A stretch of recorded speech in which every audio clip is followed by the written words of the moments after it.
In our society, the strength of women has often been downplayed. Men and women are pushed into gender roles, and for centuries, the roles that women play in society have come second to men.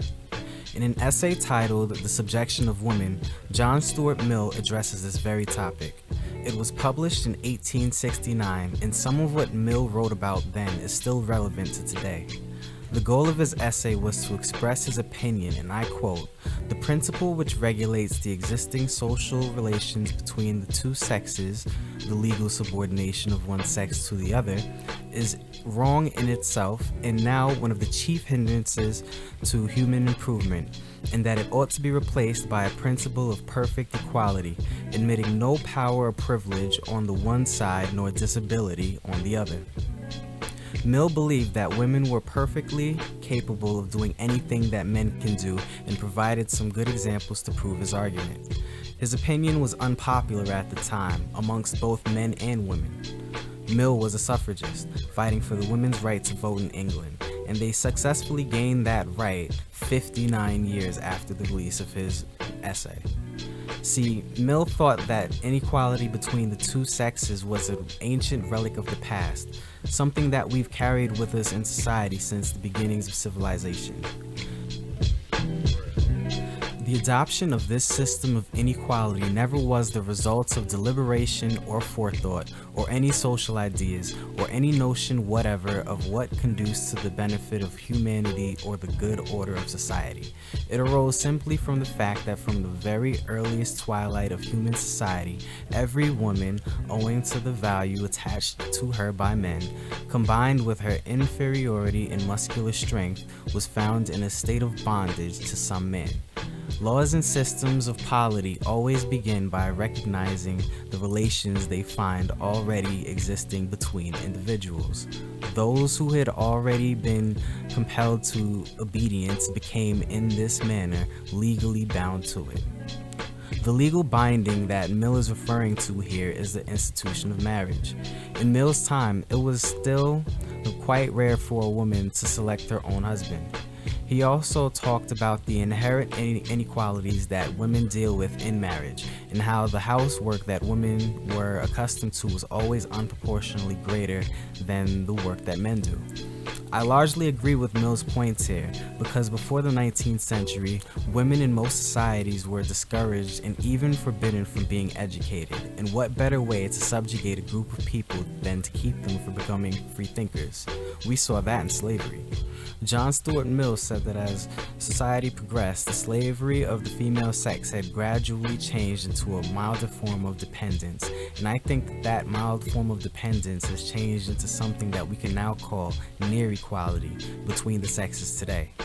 Women have all the same rights that men have in our society, but still, statistics show that women earn 78 cents for every dollar that men earn. And as we all know that in a free market like our own, money essentially equates freedom. We speak of the differences between men and women as if they are absolute, as if all men exhibit strength and all women exhibit the stereotypical nature of meekness. History has proven time and time again that these ideas are far from the truth. Mills argued that males are to blame for pushing that nature of submissiveness onto women, and that we have yet to truly understand the real nature of women. He said that the best way to determine this was to nurture young girls on a blank slate, so that they can grow into who they truly are. Practicing this would be much harder in today's society due to mass media, but nonetheless, the strength that women hold cannot be denied. John Stuart Mill's strongest case of the strength that women are capable of are the queens of England. Nowadays, monarchs in England are subjected to the rules that govern a constitutional monarchy, but there was a time when kings and queens ruled absolutely. Queen Elizabeth I is a prime example.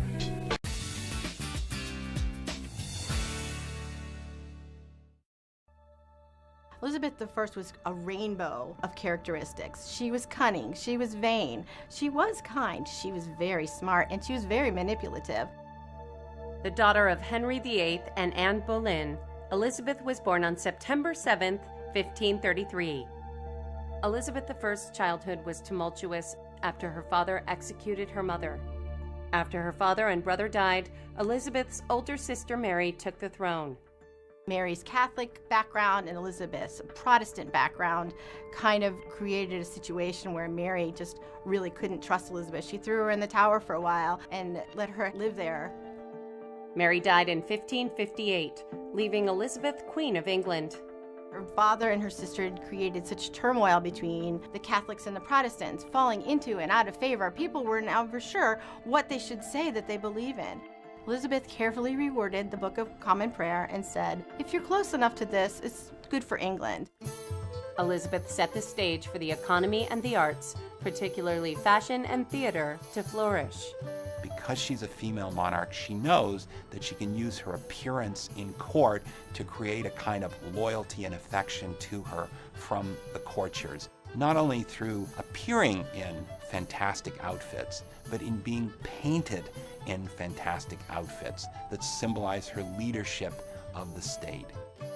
In 1567, Elizabeth arrested her cousin, Mary, Queen of Scots, for her alleged involvement in several assassination attempts, and had her executed in 1587. Though Elizabeth's reign was solidified, at 34 years old she had yet to marry and produce an heir. It's very clear that she didn't want to do what her sister had done, which was to marry a powerful European monarch who would regard himself as a co-ruler.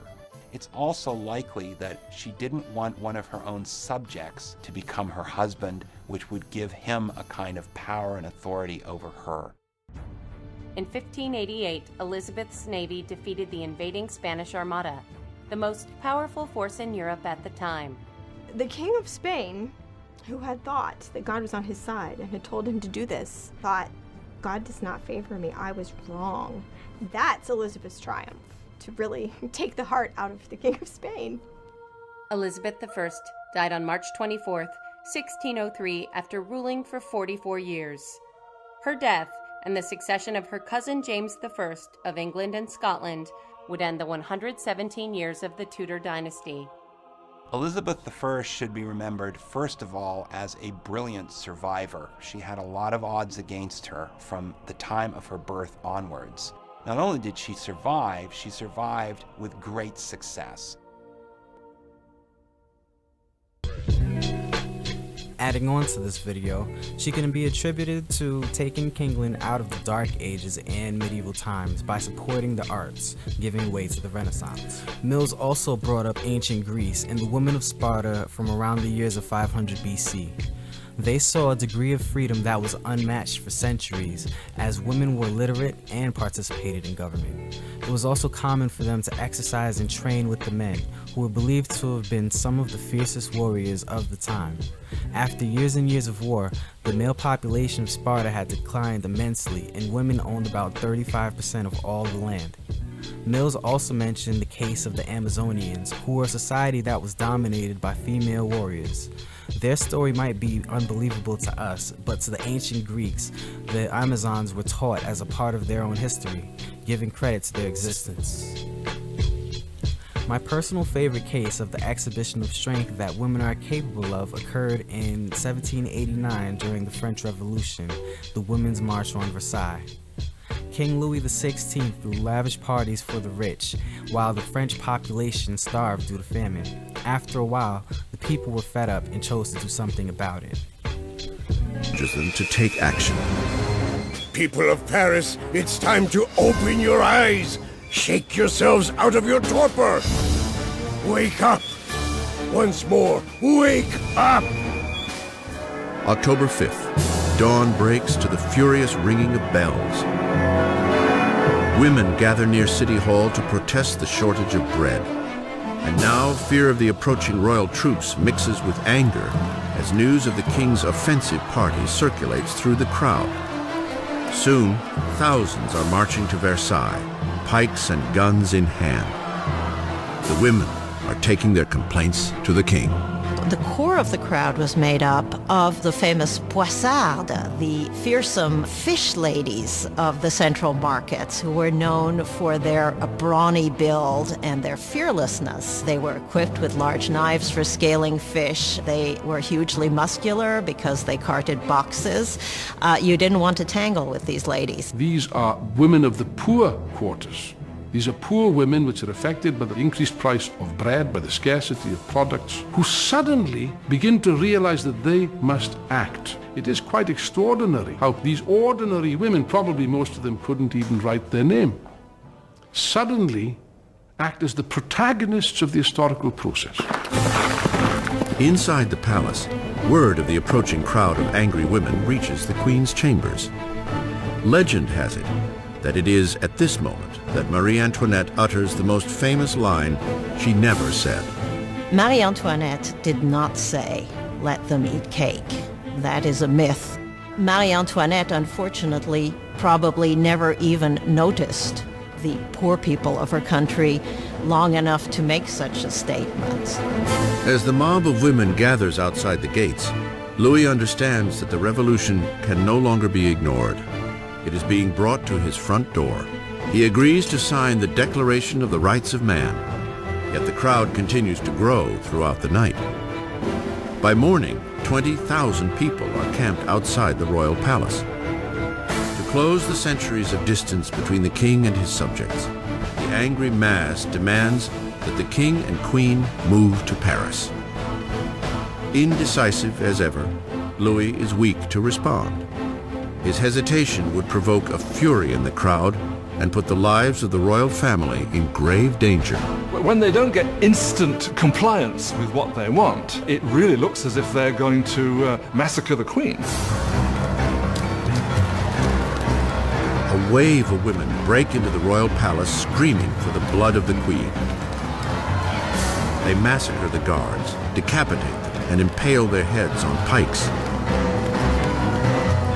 They were like banshees screaming throughout the palace, "Give me her entrails, give me her head, I want a leg, I want an arm." I think that they had grown so frenzied that if they had encountered her, they probably would have torn her to pieces.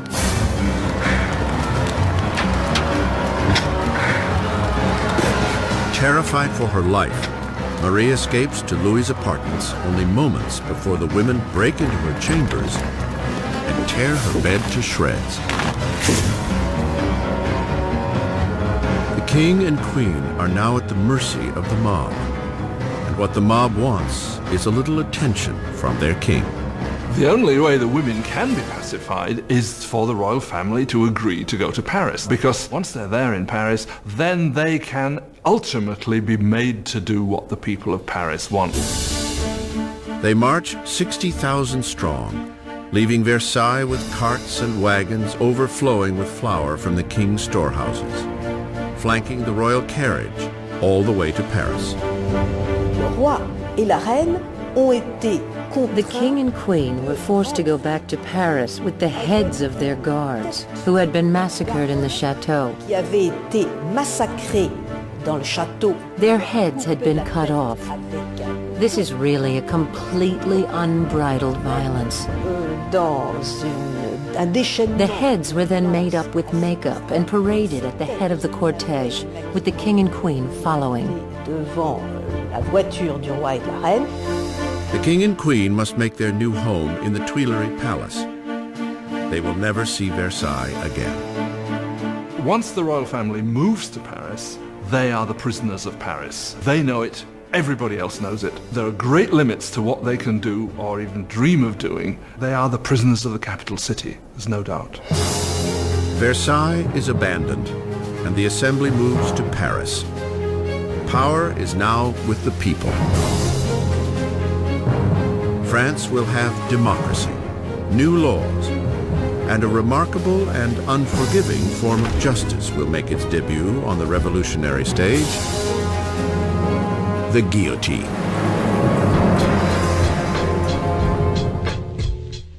Lastly, this case of the strength that women are capable of can be found in today's society, in who I think will be our next president in 2016, and Democrat Hillary Clinton. She has everything going for her in this election, and she currently faces no real opposition. Not only would she become our first female president, but she may also have the opportunity to appoint up to 4 outgoing Supreme Court judges, which will largely shape our country's future.